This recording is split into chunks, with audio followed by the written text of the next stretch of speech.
Warm and healthy greetings, everyone. I'm Dr. Benedict David, and welcome to the pilot episode of The Empire on Master Digital TV. Our first episode is aptly entitled Time Builds Empires.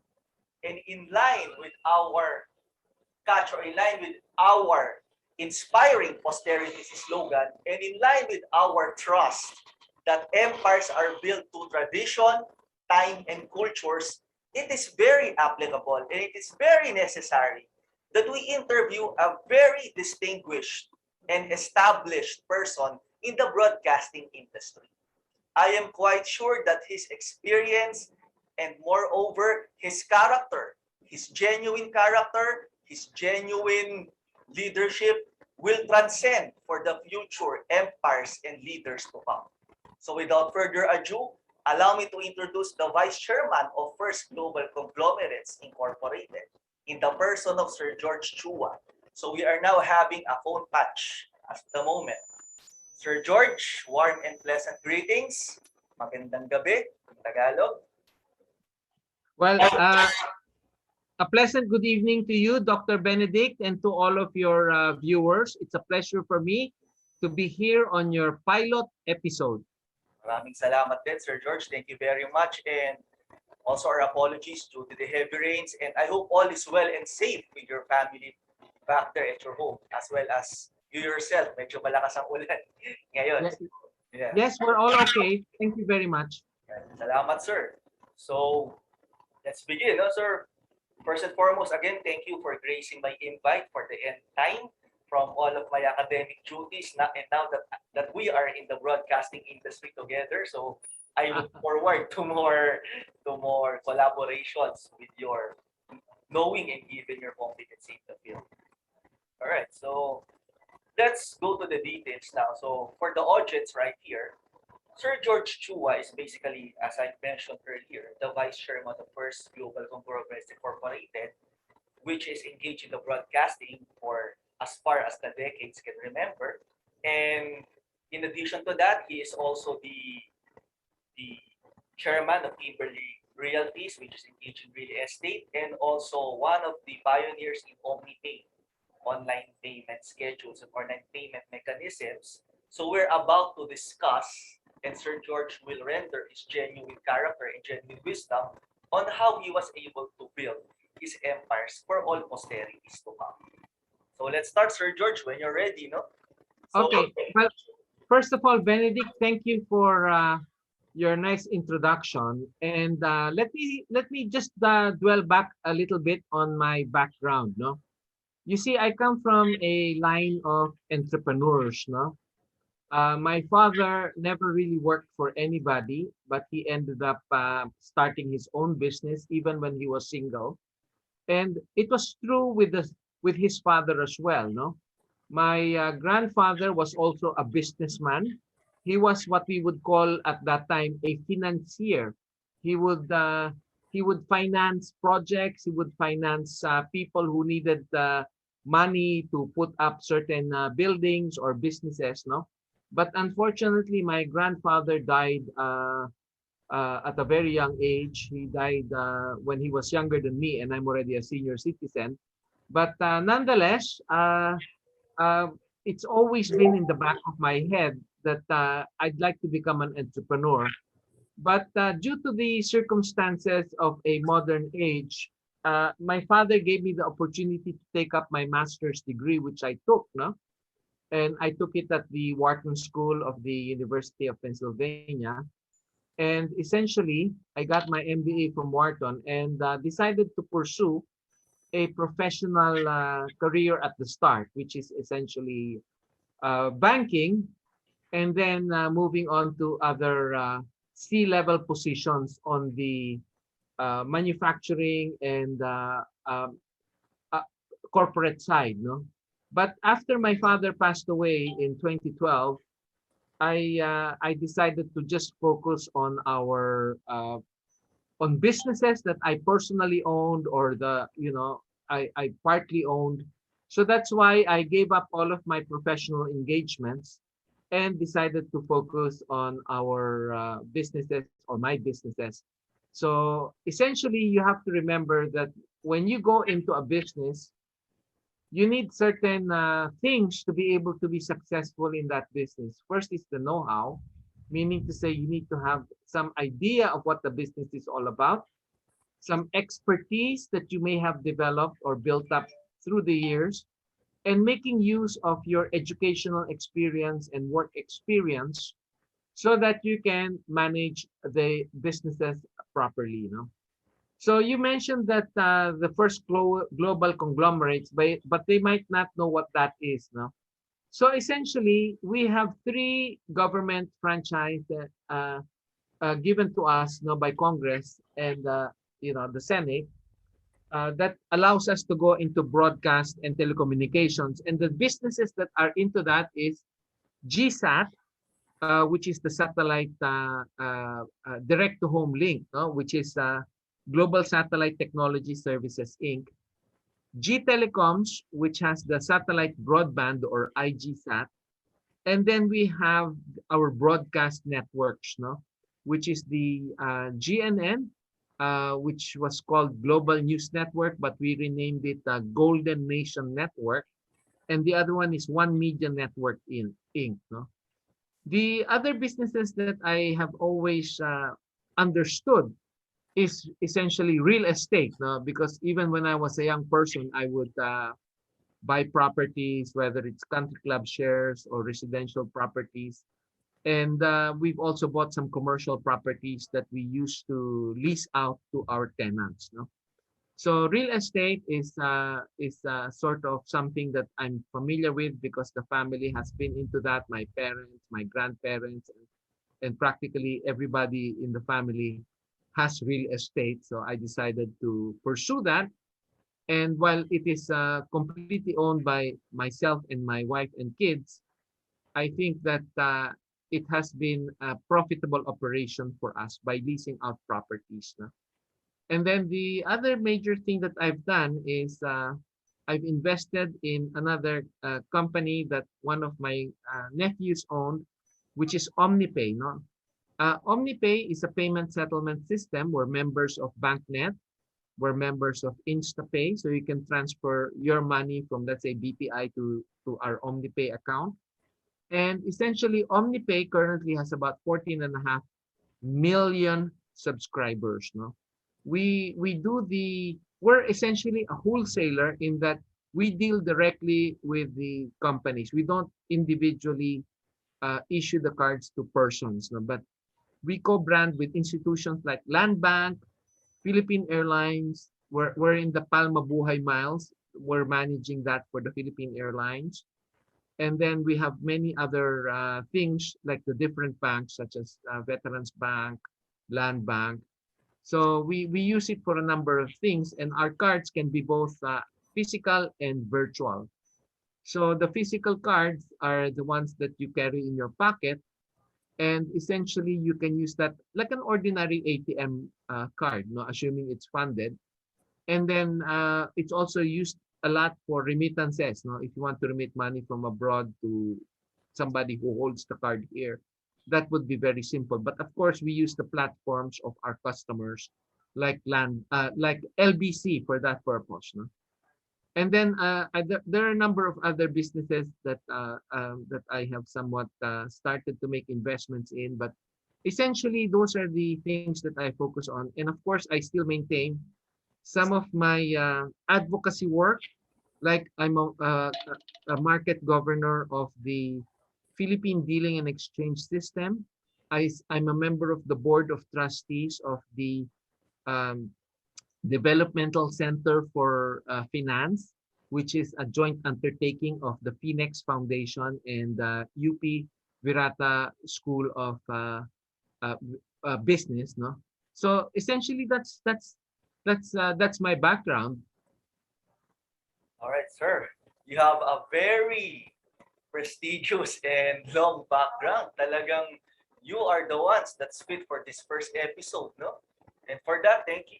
Maraming salamat for that profile. However, I just have one specific question, sir, no? Sure. In line with profile. Given all those priorities that you have, how do you manage your time on that? I mean, Okay. you know, Well, you see, when I was much younger, like yourself, my time was really spent on building up things, whether it's building up your career, building up the business. But as you get older, you get more disengaged from day-to-day operations. No, you try to work at things on a board level, which is why my positions are, are essentially things like vice chairman or chairman or something like a member of the board or governor or board of trustees and things like that. No, so I'm already a senior citizen and I'm currently 62, so it's kind of hard for me to still have a regular routine. And that's the reason why, because I don't have a 9 to 5 job where somebody pays me a salary for working 9 to 5 Monday to Saturday or Monday to Friday. I'm able to manage my time more readily, no, because I'm able to attend board meetings, committee meetings, and so on. And that enables me to perform other duties outside of my immediate, let's say, entrepreneurship stage, no, wherein, for example, I'm in the board of directors of Alabang Country Club. I'm a member of the Golf and Sports Committee of Baguio Country Club. And of course, I love to play golf, no? So that enables me to have a little me time with the family, my mom, playing golf, and so on. So that's how I am able to manage it, because I don't manage things uh, day to day. I'm just on the policy side, and I'm just on giving direction. So we try to have the professional managers that we can talk to as needed and instruct them on what needs to be done, provide them some guidance and policies. all right, sir. So since you mentioned that, so well, to be honest, you don't look like a senior citizen. The first time I met you, 2017, I thought you were just 50, and that Ah, was, talaga. to be honest, yeah, you just look like around 54, 55. Thank you, thank you. Yes. Especially during our teaching days at the Pamantasan, di ba? Yeah. Good old memories back then. So, sir, since we are already tackling the details of, the board, and what you call yung mga executive decisions, executive prerogatives. So, sir, what was your vision when you were still young? And is that vision still the one that you have today? Or have you transcended or, upgraded your vision as time went by? Okay, I'd like to tell you a little story that when my daughter, who's currently working for SGV now as a senior associate, and when she was maybe like 5 years old, I asked her a question of what she wanted to be when she grew up. And she was very smart. And she said, well, before I answer you, why don't you tell me what you wanted to be? She was talking to me when I grew up, when I was young, no? When I was very young, she asked me what I had wanted to become. So I said to her, why don't you guess? Why don't you guess? And her first guess was, oh no, I think I know what you want to be. You wanted to become a doctor. I said, no, no, I didn't want to become a doctor. And she said, I know what you wanted to become. You wanted to become rich, rich. So I said, wow, ang galing mo naman, Kelly. You were able to guess it, no? And you know what she said? Well, uh, that was actually my first guess, but I was just too embarrassed to say it, no? Well, you see, there are many uh, roads to success, no? And there is no such a thing as a single formula for success, no? And typically, success is something that sometimes people measure it in different things. But to me, the measurement of success can be measured in uh, your title, the prestige that you have, the wealth that you're able to accumulate. No, because I haven't seen a very successful person who was very poor. No, I mean that's not our image of what success was. And maybe I am a victim or I am a product of the, the 60s, 70s education, wherein the materialism was more prevalent, no, during our time. And we had certain notions of what success means, no. Success means you have a nice house, a nice car, you have a family that is well educated, well fed, you have money in the bank, you play in the country club. So those were the things that I was brought up in, but of course, things have changed. We have different generations after us. We have the millennials, we have the Gen X, and so on and so forth. No, so essentially, I've always felt that I wanted to do things that I can make use of in reality. No, not just doing something for the sake of getting a degree, which is why in my case I took up engineering because I thought I have 2 degrees in engineering, which is mechanical engineering and industrial management engineering. And essentially, the way I thought about engineering is that it teaches you the basic skills, no, of how things work, of the principles of everyday machines and so on, no. And at the same time, it teaches you how to think. So after taking a few years working, I decided to take my master's degree in finance because I thought that the finance side of things would enable me to translate technical knowledge into financial gain or financial success, which is true enough. That that that benefit that I had from having an MBA from a good school, which is Wharton, which was paid for by my father, no, um, enabled me to make investments in a smart way, in a calculated way, that had made me, I think, successful, no, in making sure that I had more gains than losses. No, of course, I cannot do 100% gain, but then again, I could see that my success rate had been very good, which enabled me to accumulate wealth, and be able to provide for my family, be able for me to provide for my advocacies and so on. That's true. That's true, Sir George. I mean, I also studied at least an executive leadership program from Arrival Business School, cross town. And it's true that it will really develop your corporate leadership and as well as your contacts, your corporate contacts above all aspects. So for now, we'll have a brief break for a while. But before we go to the break, to our dear viewers, I have a question. And feel free to comment on my Facebook Live. What is the first title of this episode? You may feel you may comment on my Facebook Live right now. A randomly selected comment will be given an Empire tumbler, which I will show next or next Yeah. So of course I'll be giving George, of course, one of those tumblers also. I'll send it to you once it's done. Okay. Let's have a break for a while and we'll see you after a few breaks in the G.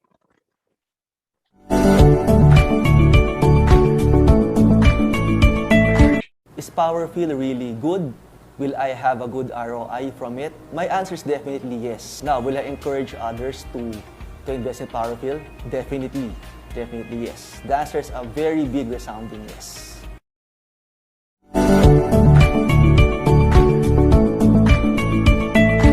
Okay, so welcome back to the Empire on Master DTV. Again, we're with Sir George Chua. So where did we stop? A while ago, we were talking about the profile and the vision of a true innovator and a Filipino visionary.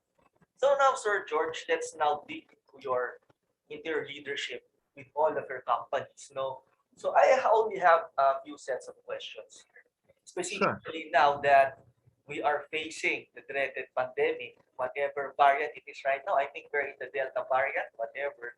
But as I want to call you a visionary and a leader, per se, being in this industry, during in these times of pandemic, sir, how did you cope or how did you manage all of your or the entire conglomerates wherein you are engaged with so that most of the companies right now are closing, most of the companies are folding, and yet you're still here.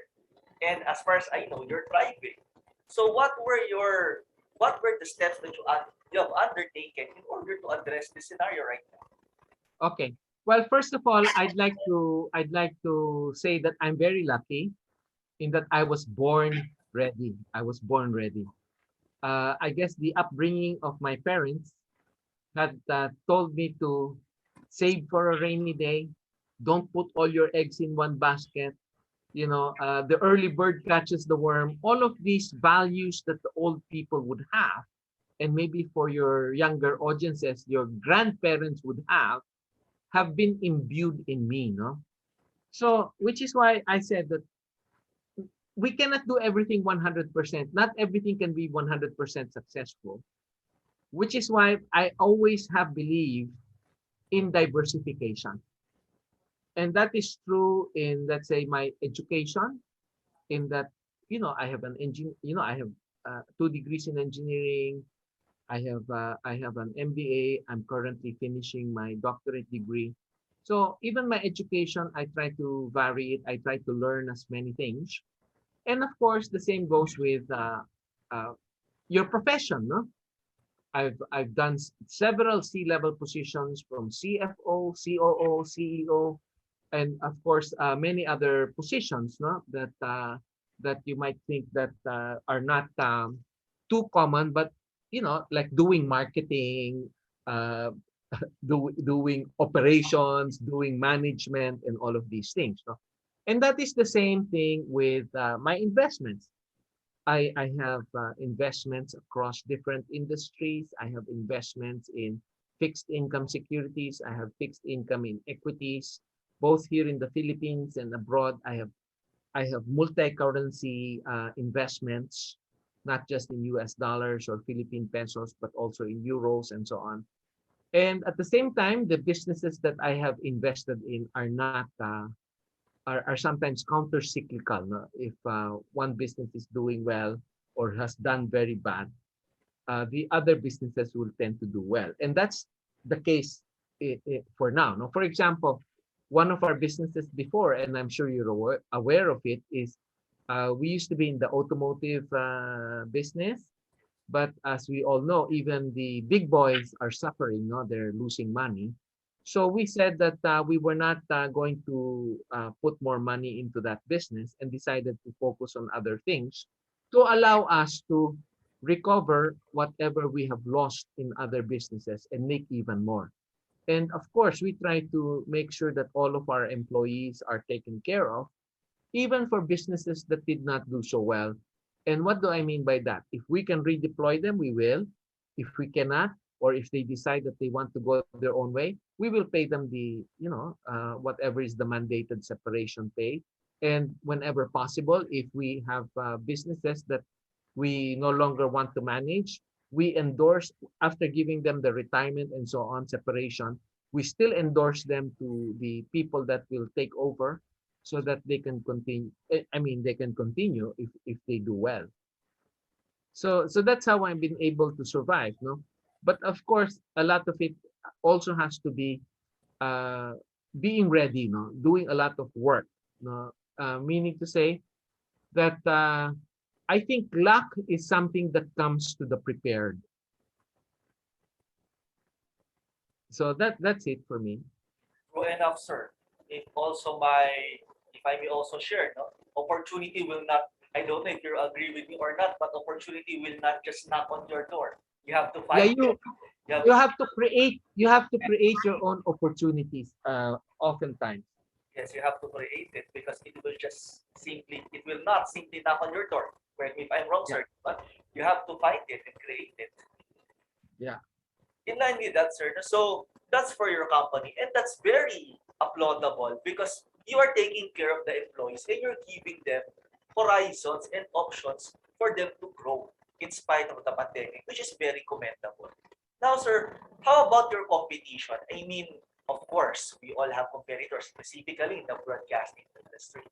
So, given such, sir, of course, it's not only global first conglomerates that have that were affected by the pandemic, also the competition. So is competition still a factor right now? Well, we know it is, but in terms of your growth and development, do you still measure with your competition even in the times of pandemic, or you just focus on your trust as an organization right now?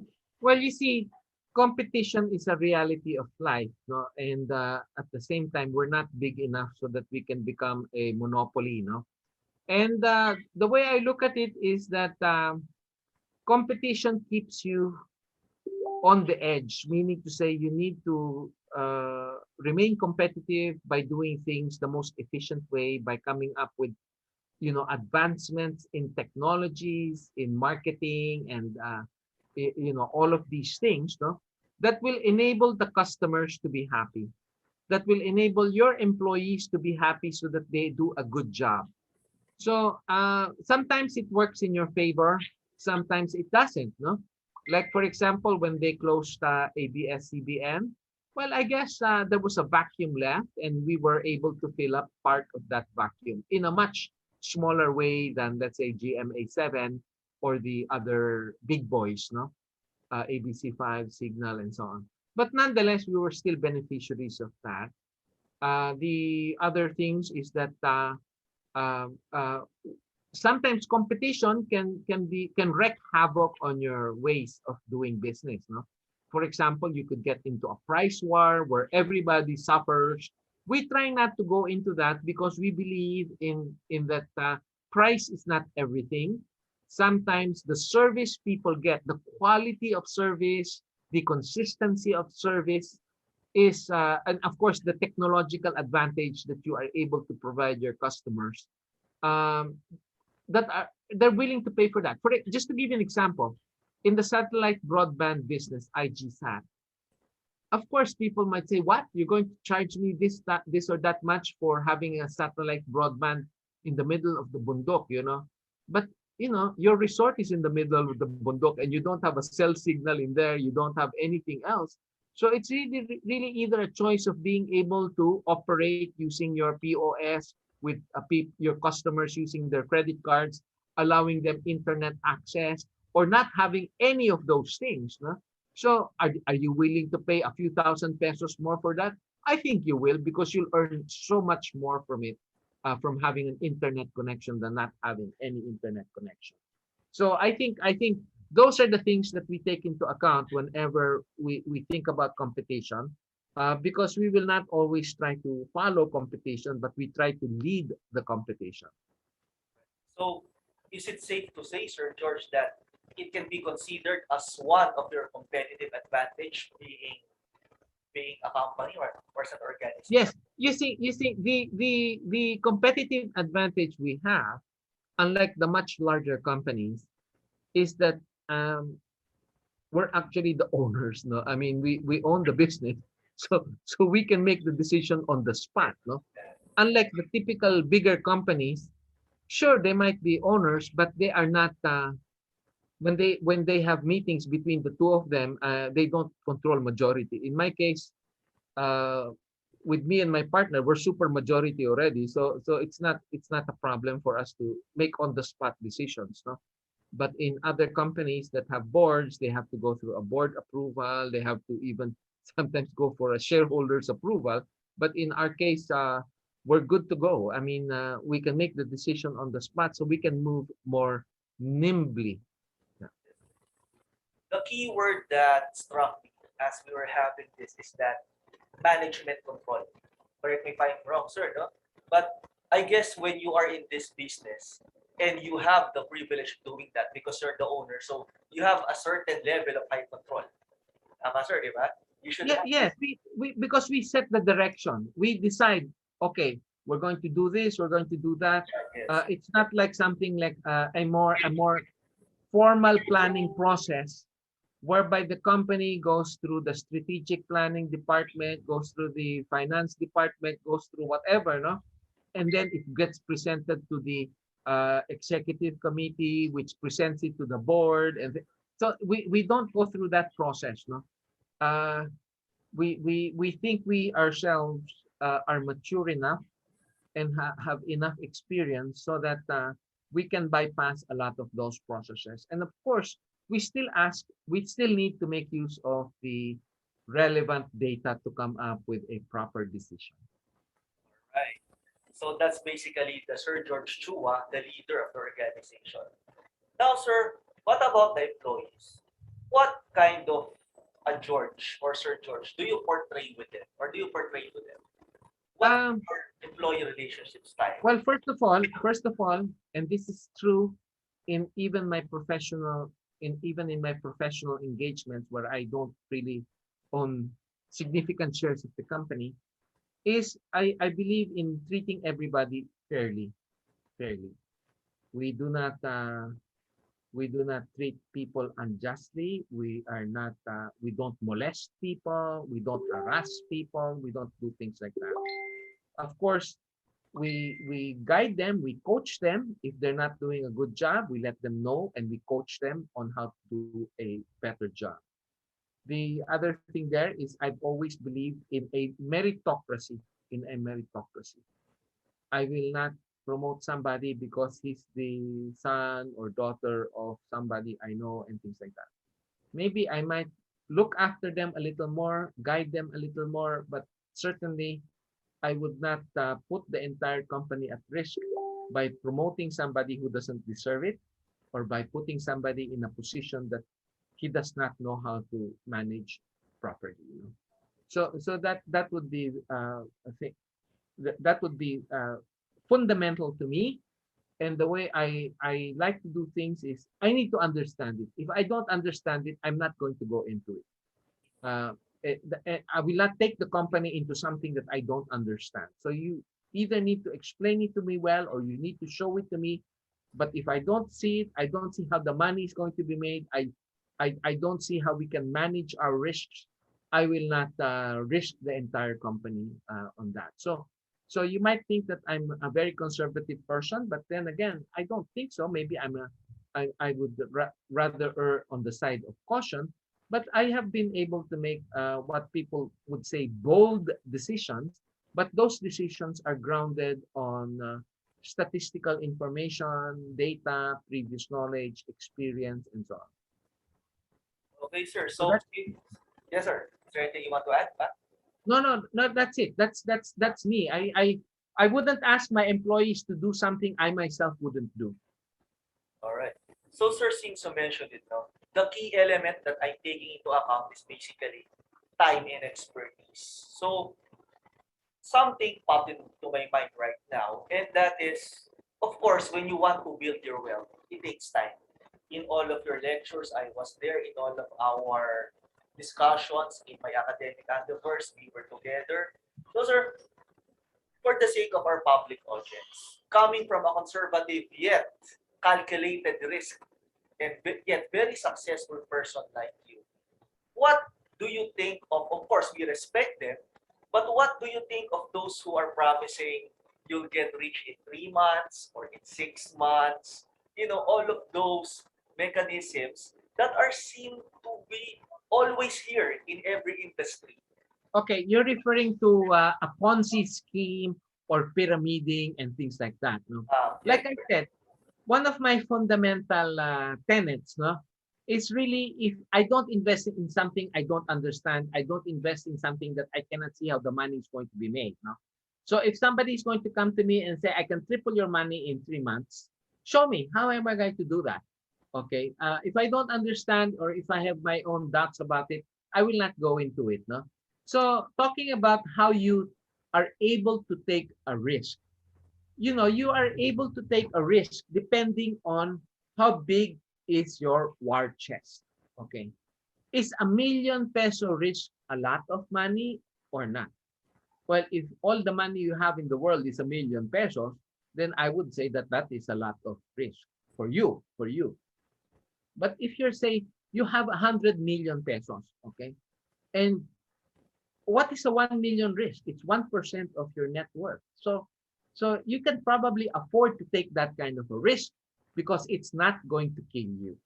So the more affluent you are, the bigger your war chest is, then it liberates you into taking risks that other people will not be able to take because it's too big for them, or because of their own lack of experience, their own inability to comprehend, or lack of education. They cannot make the proper assessment on taking that kind of a risk. I agree. It's all about probabilities and numbers. Okay, so we'll have another break, another minute break. And for viewers, don't switch off your mobile phones. We'll see you in a while.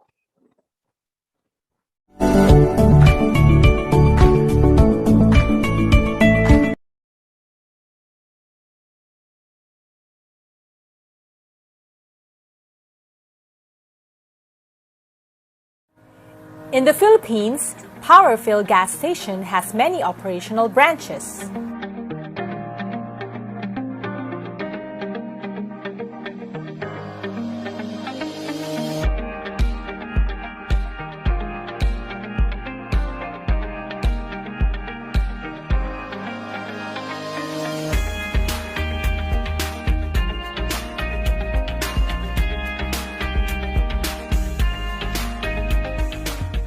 And we also have stations in other cities and provinces within Luzon.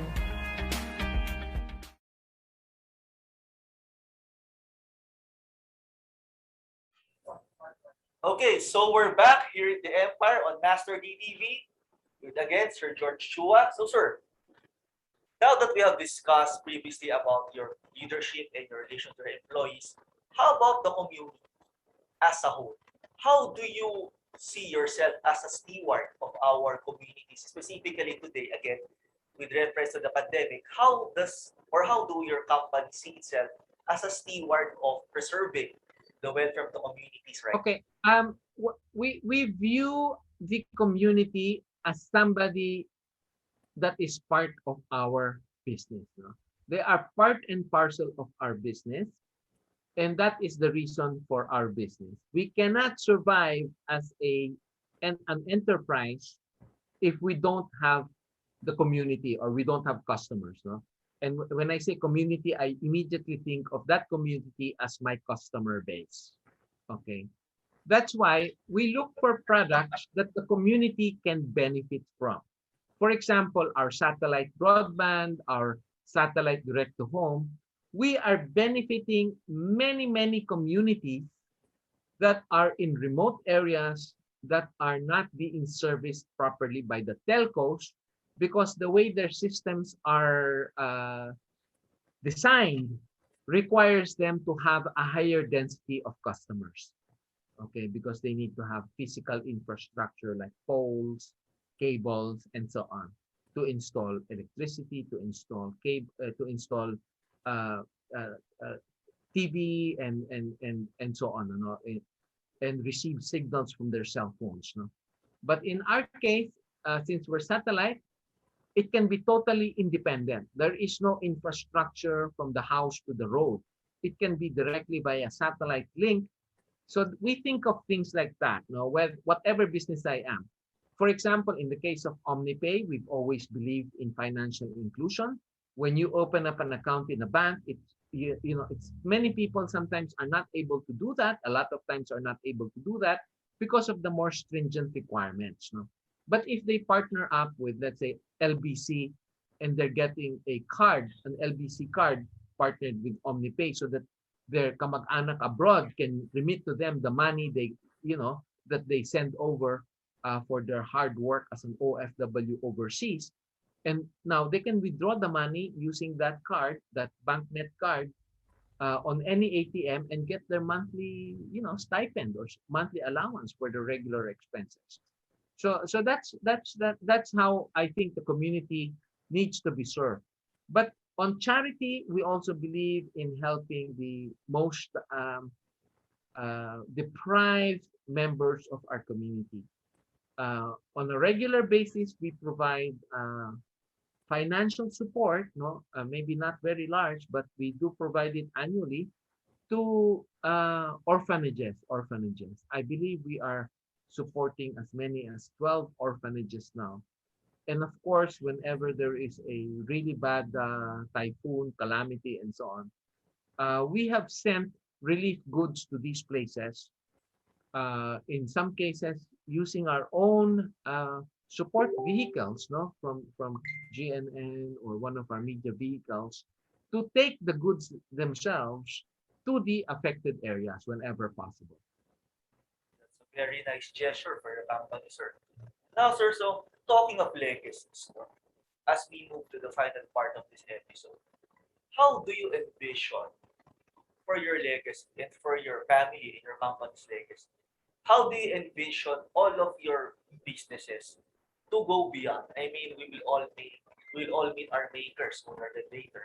So how do you Yeah, envision something yeah. Like I said, no, we've always believed in a succession issue, no, which is why we believe in meritocracy.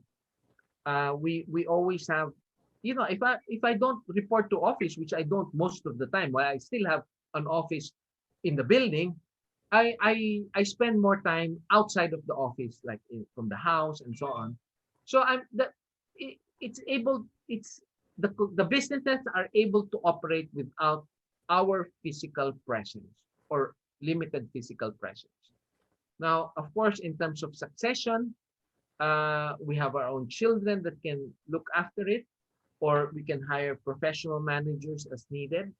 So we think that because we train our children, they go to the good schools, they take up the right jobs, they take up the right courses to be able to fulfill the right managerial skills that we would need. So those are the things that we are preparing for. And it's not going to be something like all of a sudden, nobody is able to make a decision because all of the decisions are just with us. No, we start training our people on, understanding the relationship of certain actions that they make. We try to educate them, provide them training so that they understand how things operate. We send them abroad to attend conferences and things like that. So that's something that is part of their base building or education and experience building. Okay, sir. So for final thoughts in the broadcasting industry and in entrepreneurship as a whole, what can be your message to those who are aspiring right now to start and to grow, specifically in this industry? Okay.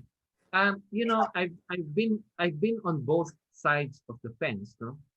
I've been an executive as a non shareholder executive in large uh, companies, no, universal banks and so on, and have had the trappings of a large office with secretaries and a nice car, nice fringe benefits, and so on.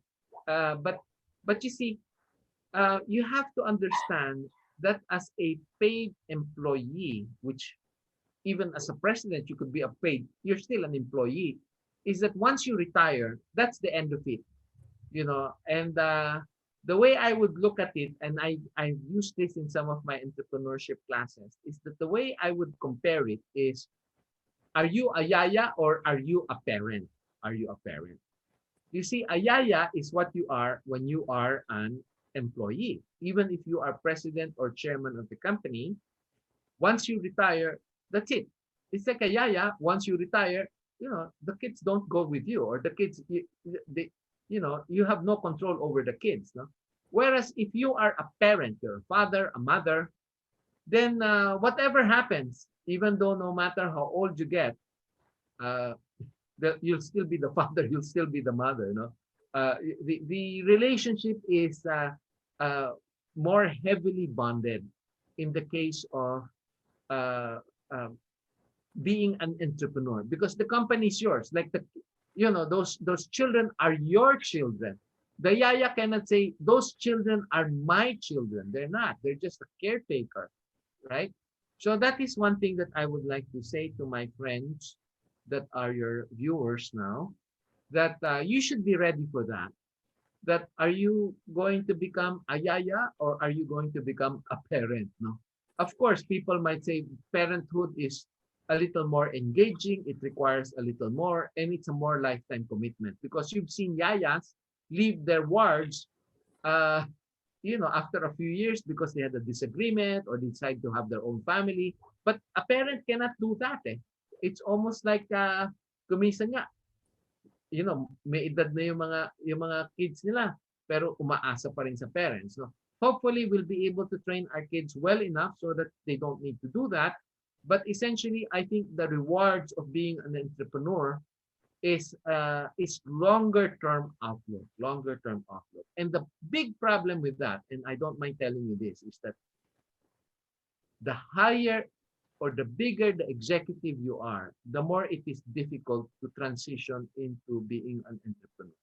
Let's say as an executive, it's not uncommon for executives to get a million peso salary, right? I mean, a month, no, a month. So how does somebody leave that, no, for something that is an entrepreneurial opportunity that he doesn't know whether it's going to make money or not? Now, if you were young, you're giving up a 20,000-30,000 peso salary a month.